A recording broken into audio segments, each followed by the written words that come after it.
Merci, messieurs les présidents, mesdames, messieurs, chers amis. Je suis évidemment heureux de participer à cette réunion, bien que je redoute la proposition qui m'a été faite d'être le dernier orateur et de traiter de ce sujet ô combien ambitieux qui est celui d'identifier les facteurs de protection et les facteurs de risque à l'âge moyen de la vie sur ce qu'on appelle le déclin cognitif. Les orateurs précédents ont préparé ma tâche de plusieurs manières. D'abord, en vous aidant à bien terminer l'après-midi, c'est-à-dire en stimulant votre attention. Et ils vous ont dit à plusieurs reprises que bien vieillir se prépare. Et donc, bien terminer l'après-midi aussi a été préparé. Et évidemment, je les en remercie. Avec l'augmentation de l'espérance de vie, l'attention aujourd'hui est extrêmement focalisée sur le risque de maladies neurodégénératives et en particulier sur le risque de maladie d'Alzheimer. Et c'est vrai que le principal facteur de risque de la maladie d'Alzheimer est l'avancée en âge. Au-delà de l'âge de 80 ans, la prévalence de la maladie dépasse les 20% de la population. Mais je n'aime pas le mot de déclin cognitif. Et c'est ce que je vais essayer de vous montrer. Je préfère largement le terme de modification des fonctions cognitives. Une chose que je veux dire en préalable aussi de mon propos, parce qu'il me semble qu'elle n'a pas été évoquée, c'est qu'en Europe, la première cause d'admission en institution des personnes âgées, ce sont les troubles psychocomportementaux. Ce ne sont pas les modifications des fonctions cognitives, ce sont les troubles psychocomportementaux, c'est-à-dire les troubles du comportement, les manifestations d'agressivité, les manifestations, l'inversion du rythme veille-sommeil et toutes les manifestations, évidemment, qui entravent le maintien dans un environnement social ordinaire. Alors, je vous ai dit que je préfère le terme de modification des fonctions cognitives parce qu'il y a quand même de bonnes nouvelles. Et là, je rejoins mon ami Jean-Pierre Michel. Je ne vous montrerai pas, à la fin de mon exposé, une dame qui, de manière incroyable, est dans une position que je n'aurais pas su avoir à l'âge de 20 ans. Mais donc, je le rejoins dans la mesure où, contrairement à ce que l'on a longtemps cru, eh bien, notre cerveau n'arrête pas son développement. Il ne l'arrête jamais. Il y a une plasticité cérébrale tout au long de notre vie. Il y a même une neurogénèse, la fabrication de nouveaux neurones tout au long de notre vie dans certaines structures cérébrales, et ceci rend compte de capacités nouvelles, ceci rend compte de capacités d'adaptation. Et par exemple, il y a une meilleure efficacité de certaines fonctions cognitives, en particulier langagières, lorsqu'on a avancé en âge. Mais, comme il a été dit tout au long de l'après-midi, la réserve cognitive, c'est-à-dire ce que l'on a acquis précocement, le niveau d'éducation, l'intensité des interactions, des stimulations, des activités cognitives, précocement, donc durant l'enfance, l'adolescence et à l'âge adulte, ce niveau a un rôle protecteur. Ceci est désormais largement montré. Donc, une chose qu'il faut bien retenir est cette fantastique neuroplasticité qui ne cesse pas au long de la vie, y compris donc avec des aspects de neurogénèse et le fait que cela peut donner de nouvelles capacités cognitives. Par exemple, Lorsqu'on soumet des individus à des épreuves cognitives, épreuves d'attention, épreuves de fluence verbale, de mémoire de travail, de planification de l'action, et qu'on enregistre l'activité cérébrale pendant que ces individus participent à ces épreuves cognitives, eh bien, on voit une évolution entre l'âge adulte et l'âge plus avancé. Et cette évolution, notamment, c'est la mise en œuvre, notamment à partir de l'âge de 50 ans, d'une activité bilatérale contrastant avec la latéralisation antérieure. C'est-à-dire que l'autre hémisphère vient à l'aide de l'hémisphère qui avait préalablement fonctionné de manière exclusive pour réaliser ses fonctions cognitives.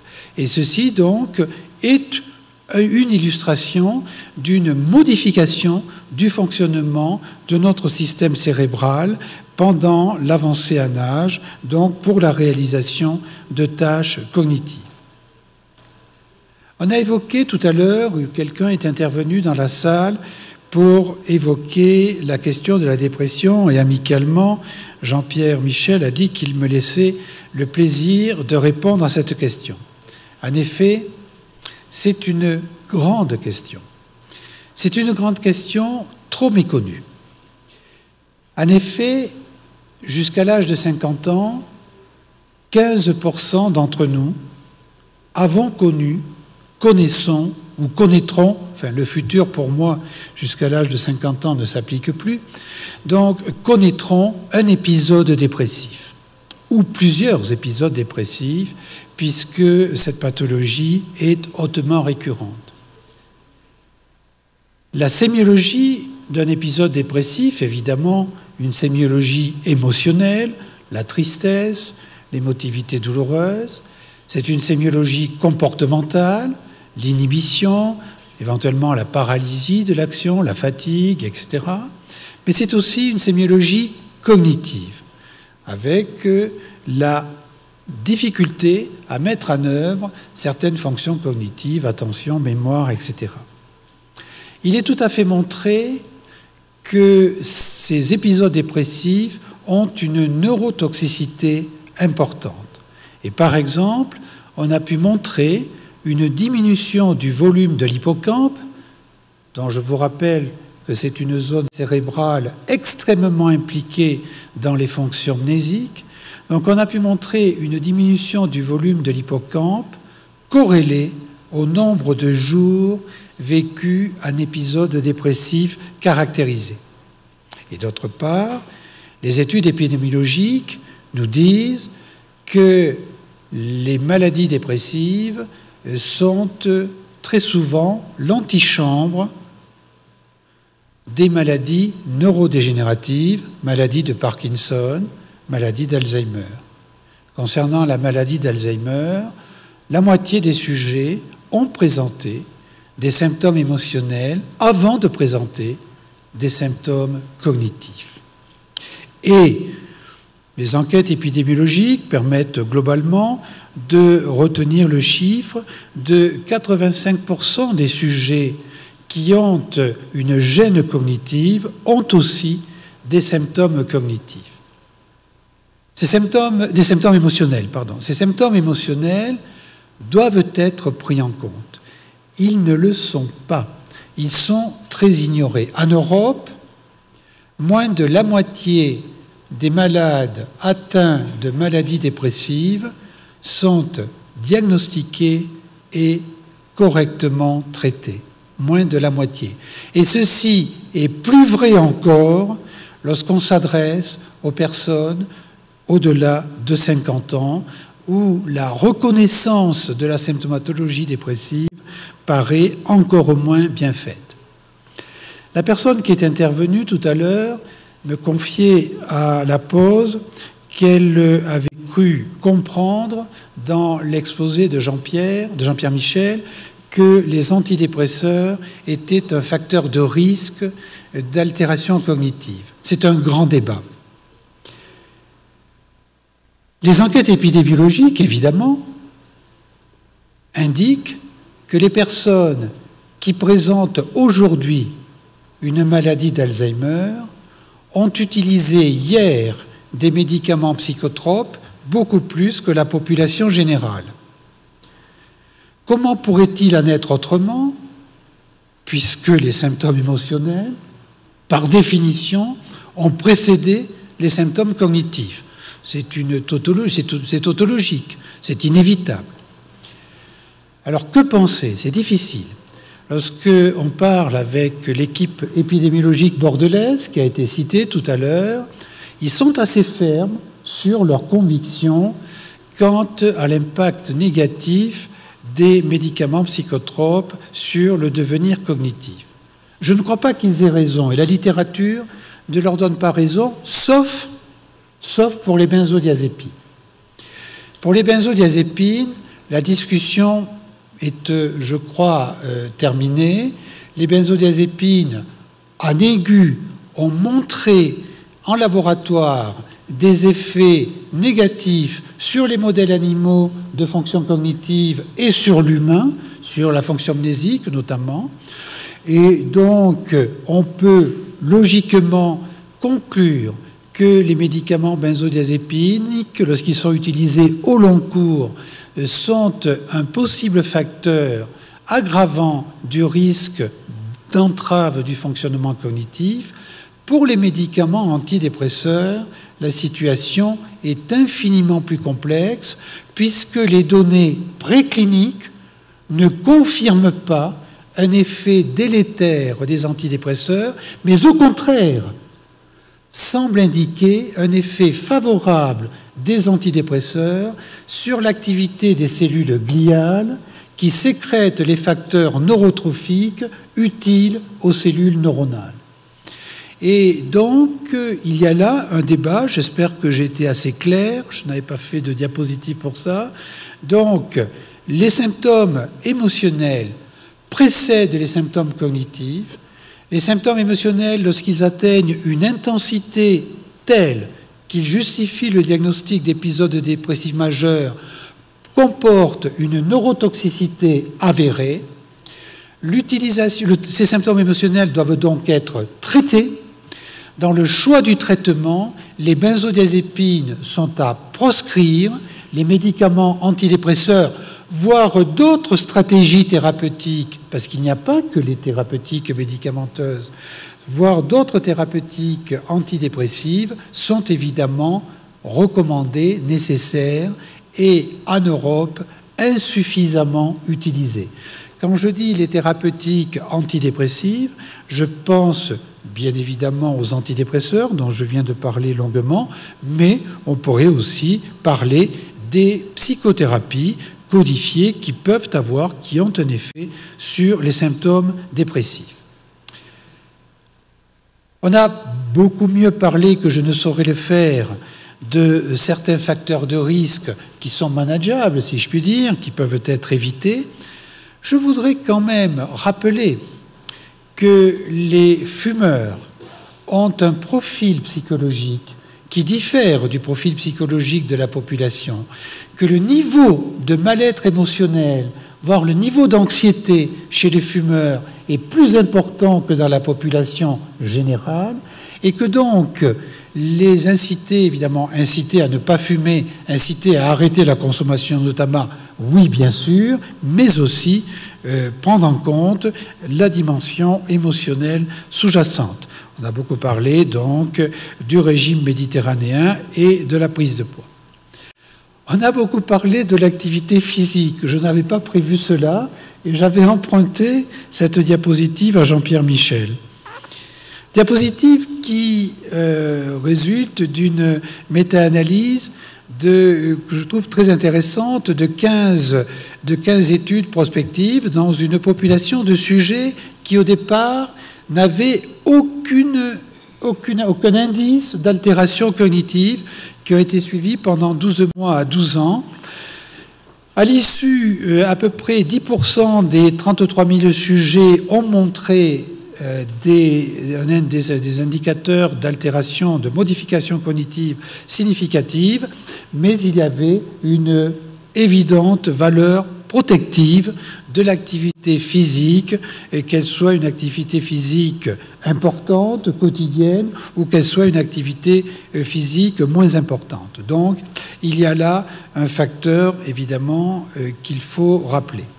Alors, dans mon propos, j'ai choisi, vous l'avez déjà compris, de ne pas parler spécifiquement des maladies neurodégénératives, de la maladie d'Alzheimer. J'ai choisi de parler de tout ce qui va de la gêne mnésique ou des modifications donc cognitives avec l'âge à la perte cognitive véritable. Donc, on l'a déjà dit cet après-midi, donc un élément, un moyen de protéger de l'altération cognitive, c'est le maintien des activités de loisirs, c'est le maintien d'activités sociales, donc qui est quelque chose de très important. Un élément sur lequel je veux mettre l'accent est celui de l'estime de soi. Il existe des outils de mesure quantitative de l'estime de soi qui permettent d'évaluer le bien-être émotionnel, la sécurité émotionnelle du sujet, la sécurité dans les interactions avec l'environnement. Cette estime de soi, elle est généralement, hormis survenue d'un épisode pathologique somatique ou psychiatrique, elle est stable jusqu'à 49 ans, elle a tendance à augmenter à mi-vie entre 50 et 69 ans, et ensuite elle diminue. Si je vous parle de cela, c'est parce que on connaît un certain nombre de facteurs qui sont capables de modifier l'estime de soi. Et dans les facteurs qui renforcent cette estime de soi, il y a l'autonomie, autonomie sociale, professionnelle, et dans une période où la situation économique est difficile, évidemment, il y a là un facteur que nous, médecins, devons certainement prendre en compte. La bonne santé, l'intégration sociale, et à l'opposé, la maladie somatique, la dépression, l'exclusion sociale, sont des facteurs qui altèrent l'estime de soi. À propos de l'exclusion sociale, si vous me le permettez, je voudrais faire une parenthèse. Quels sont les facteurs environnementaux, hormis les facteurs de vulnérabilité génétique individuelle qui existent, quels sont les facteurs susceptibles d'induire l'émergence d'une pathologie dépressive? Il y a des facteurs de perte dans l'existence, donc de rupture, de carence affective. Il y a aussi l'exclusion sociale. Et je pense que c'est l'intervention tout à l'heure très médico-sociale qui m'avait fait penser. Je pense qu'il faut quand même se souvenir, pour nous médecins, de la proximité existante entre pain et psychique, entre douleur somatique et douleur psychique. La neuroimagerie nous montre aujourd'hui que les réseaux neuronaux de la douleur physique sont très proches, voire semblables, aux réseaux neuronaux de la douleur psychique. Comment mettons cela en évidence? Eh bien, en plaçant par exemple l'un de nous dans une machine, dans une IRM, et on peut provoquer évidemment la douleur physique, on peut imaginer avec une thermode, avec un pincement. On peut réveiller les réseaux de la douleur psychique en provoquant une exclusion sociale. Comment procède-t-on? On met le sujet dans la machine, il doit jouer avec deux autres joueurs virtuels, et peu à peu, les deux autres joueurs l'excluent, jouent sans lui. Et sans que le sujet s'en rende compte, les réseaux neuronaux de la douleur commencent à clignoter, commencent à s'allumer. Et il y a là donc quelque chose qui est tout à fait important, puisque l'altération de l'estime de soi est un élément dont il est montré qu'il facilite l'altération des fonctions cognitives. Bien sûr, cela est vrai durant la vie, mais cela est vrai aussi avec l'âge et pose la question dans nos sociétés de l'attention que l'on veut bien porter aux personnes âgées, du contrat intergénérationnel que l'on veut bien construire ou continuer à construire.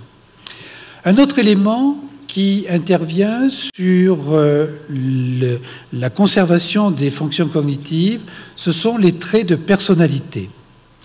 Il est montré qu'une personnalité très extravertie, très interactive avec l'environnement, une personnalité très consciencieuse, très scrupuleuse, très organisée, protège à moins de risques de connaître des difficultés cognitives, alors qu'au contraire, on le retrouve, une personnalité avec un malaise psychologique, avec des traits névrotiques, avec des traits d'introspection excessive, de doute, avec un faible engagement social, ces traits de personnalité sont prédicteurs d'un risque accru d'altération cognitive. Et donc, mon propos vise à confirmer que bien vieillir se prépare. Mais pour conclure, je voulais vous dire que tout ne s'arrête pas là, et pour ça, j'ai convoqué Léon Tolstoï et Stefan Zweig. Tolstoï avait l'ambition d'écrire une autobiographie jusqu'à l'issue de son existence. Il n'a pas réussi à aller jusqu'au terme de son existence, et Zweig s'y est essayé. Il s'est proposé de terminer cette œuvre et d'écrire ce que Tolstoï aurait pu écrire jusqu'à sa mort. Et il lui prête ce propos, il lui prête qu'il aurait écrit qu'un jour, connaissez-vous la légende selon laquelle un jour le Christ aurait voulu enlever aux hommes la capacité à savoir le moment auquel ils allaient mourir. Et un jour, le Christ étant venu sur terre, il s'est aperçu qu'un certain nombre de fermiers ne travaillaient plus, et il leur a demandé pourquoi ils avaient arrêté de travailler, et la réponse était que « Pourquoi travaillerais-je puisque je ne verrai pas la récolte ?»